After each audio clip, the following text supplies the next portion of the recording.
그래서 경북 아파트 열세채는 팔아야 강남과 서초의 아파트 한 채를 살 수 있다는 의미. 뭐 정부가 다주택자 규제를 강화하면서 주택수를 줄이는 대신에 당연히 똘똘한 한 채를 찾아서 이동.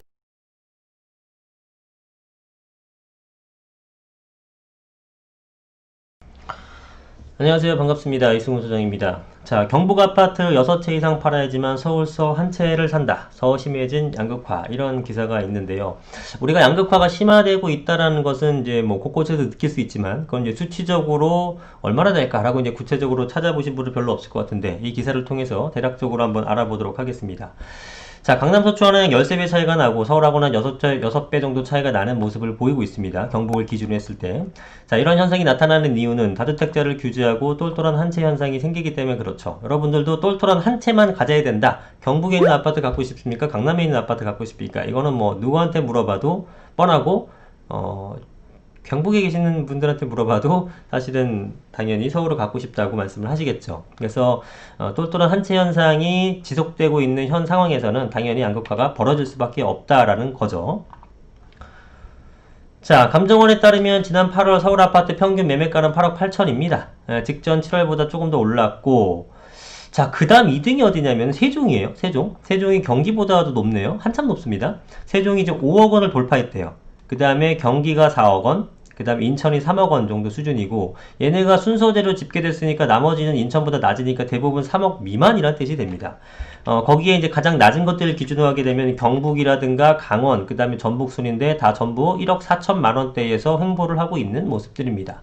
많이 안 오른다는 거죠. 서울의 평균 가격이 작년 9월에서 1년 동안에 한 8,400만 원 정도가 올랐는데 그 기간 동안 경북은 330만 원밖에 상승이 안 했기 때문에 약 25배 정도 차이의 상승률을 보이고 있다라는 겁니다. 양극화가 점점 심화되고 있다는 뜻이죠. 자, 그래서 서울 아파트 평균 매매가격 대비 경북 아파트 평균 매매가 추이를 보게 되면은 뭐 차이 또 차이인데 일단 격차를 보게 되면은 6배 정도, 이제 6.3배 정도 차이에서 계속 나타내고 있다라는 거죠. 그죠? 그러니까 결국은 경북에 있는 거 6채를 팔아야 서울에 있는 거 겨우 한 채를 산다라고 하는 거고, 특히나 그게 이제 강남이라든가 서초 같은 데 비교하게 되면은 한 12.5배, 12.3배, 그러니까 한 12채 이상을 팔아야지만 강남 서초에 하나 정도를 살 수 있다라는 뜻이 됩니다. 그쵸? 예, 그래서 경북 아파트 13채는 팔아야 강남과 서초의 아파트 한 채를 살 수 있다는 의미, 좀 씁쓸합니다. 어쨌든 서울과 격차가 줄어든 곳들도 있는데 그런 곳이 어디냐면 인천, 대전, 세종, 경기. 이것은 결국 뭐겠습니까? 지난 1년간은 적어도 서울보다 상승폭이 더 컸다라는 뜻이 됩니다. 특히 세종은 2.44배에서 1.77배로 줄였어요. 어마어마하게 올랐다는 것을 우리가 확인해 볼 수 있겠죠. 1억 7,300만 원 올랐네요. 1억 7,300만 원. 연. 평균 1억 7,300만 원 올랐다는 건 여러분 3, 4억 오른 아파트가 엄청나게 많다는 뜻입니다. 평균이기 때문에. 예, 그래서 대단하다라고 생각이 들죠. 자, 뭐 정부가 다주택자 규제를 강화하면서 주택수를 줄이는 대신에 규모나 가치를 높이는 선택을 하게 된 것, 당연히 똘똘한 한 채를 찾아서 이동하게 되면 서울이나 강남을 원하게 되겠죠. 예, 이래서 양극화가 지금 심화되고 있다는 의미고요. 자, 보니까 84대책 뚫고 대치 잠시 신고가를 찍고 있다라고 합니다. 이것도 양극화 현상입니다. 결국은 강한 놈은 더 강하게 되고 약한 것들은 아직도 빌빌대고 있는 그런 모습인데, 자, 레이크 팰리스 음마 일단 최고가를 뚫고 있다라는 겁니다. 분명히 여러분들 거래량은 확실히 줄었어요.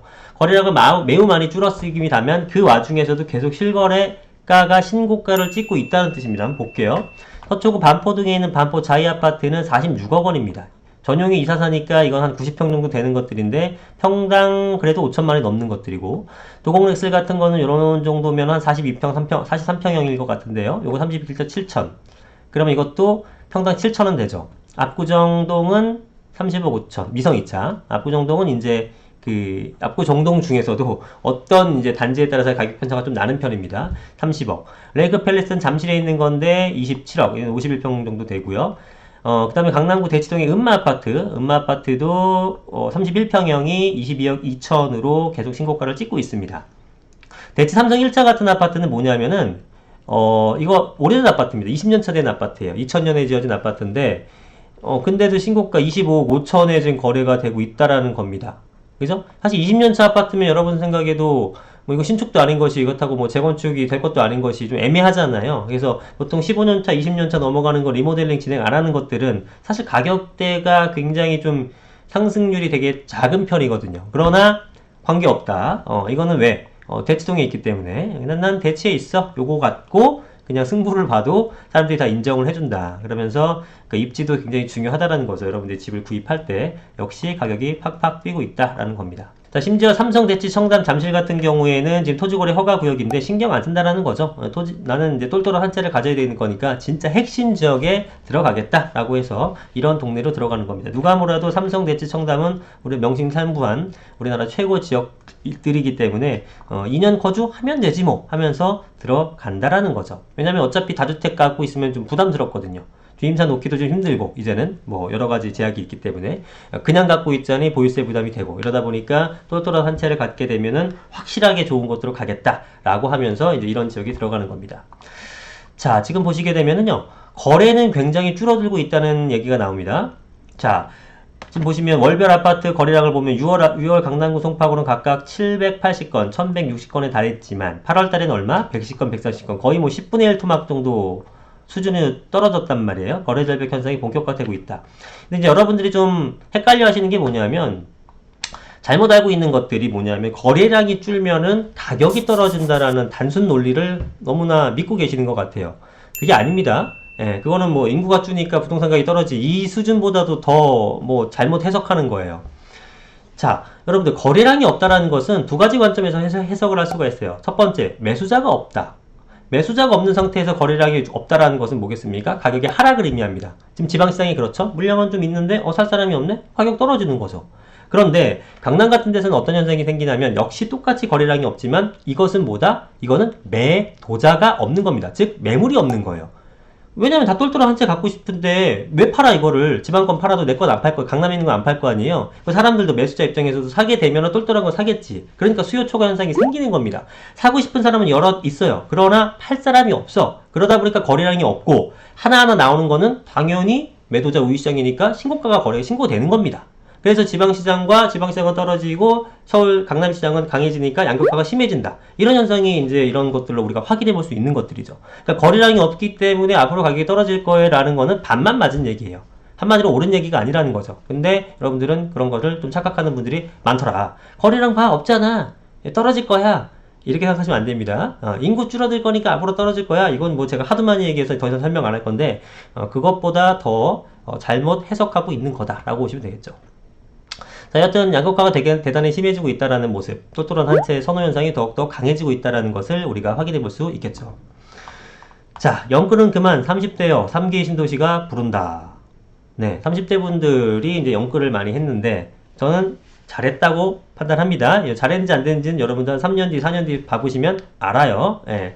근데 아직 뭐 구입을 못했고, 그다음 구입을 하고 싶은데도 돈이 뭐 좀 많이 부족하신 분들이 대다수잖아요. 이런 분들은 어디? 3기 신도시를 열심히 노려보셔야 됩니다. 그래서 내년에 3만 가구, 내후년에 3만 가구에서 한 6만 가구로 사전 청약을 하는데, 뭐 되기만 하면 사실상 로또입니다. 그죠? 예, 신도시 같은 데서 초기에 들어가서 프리미엄 안 붙는 케이스는 거의 없어요. 특히나 3기 신도시 같은 거는 서울 접근성이 좋은 편이고, 정부가 정책적으로 미는 곳이기 때문에 교통 대책을 굉장히 좀, 자세하게 수립을 하고 있죠.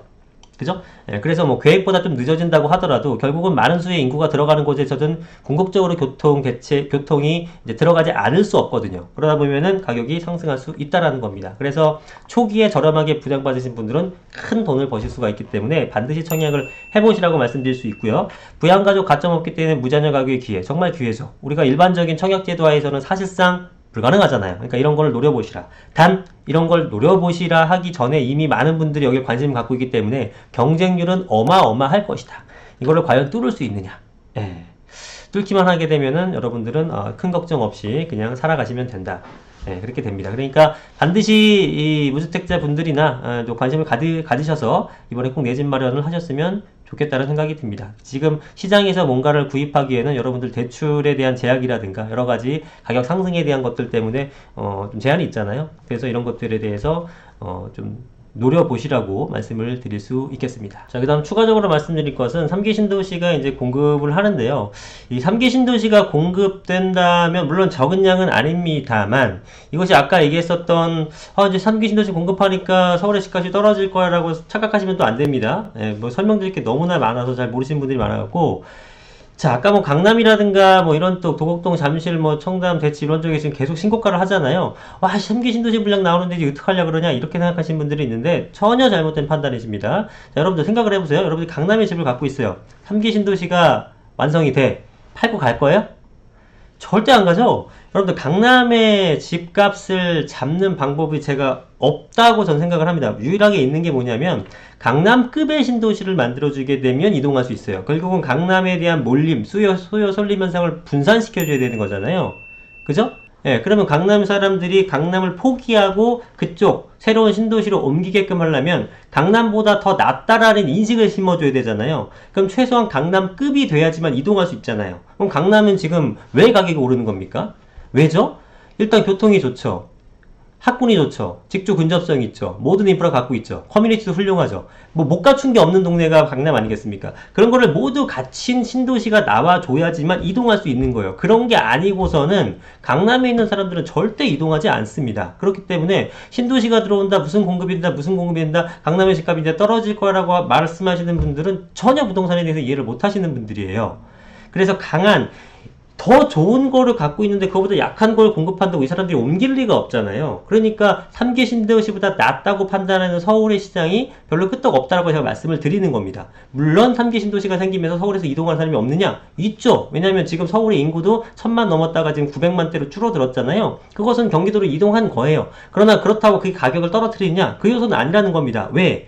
서울에 있는 공급 물량이 수요가 조금 줄어든다고 하더라도 공급이 초과되는 현상이 생겨나는 건 아니기 때문에 좀 더, 뭐라 그럴까요? 또 좀 강하게 말씀을 드리자면은 사실은 경기도로 쫓겨난 사람들도 있단 말이에요. 그죠? 내가 원해서 간 사람도 있지만 서울 집값 더 이상 못 버티게 하면서 그렇게 간 사람도 있기 때문에 서울의 집값은 계속적으로 상승을 하는 거지 하락하는 게 아니다. 인구가 줄기 때문에 언제까지 설명해야 됩니까? 하여튼 그건 아니라는 거예요. 3기 신도시도 역시 마찬가지로 강남의 집값은 전혀 못 잡는 거고 서울의 집값 잡는데도 좀 부족함이 있다라는 겁니다. 그래서 이게 잘못된 정책이라는 것이 아니고 많은 분들한테 무주택에서 유주택자의 기회를 주는 거니까 좋은 정책이에요. 그러나 이로 인해서 서울의 집값을 잡을 수 있다라고 얘기하는 것은 아니다라고 말씀을 드리는 겁니다. 자, 그래서 오늘은 양극화가 심화되고 있다라는 것을 설명을 좀 드렸고요. 그 다음에 거래량이 없는 것들은 두 가지 관점에서 해석할 수 있기 때문에 그것이 반드시 가격의 하락을 의미하는 건 아니다라는 것을 설명드렸고 3기 신도시가 드디어 사전 청약이 나올 것 같으니 준비를 좀 잘 하셔서 해보시라라고 말씀을 뭐 준비할 것도 없죠. 그냥 일단 신청하는 건데 잘 되셨으면 좋겠습니다. 자, 오늘 영상은 여기까지 하도록 하겠습니다. 감사합니다.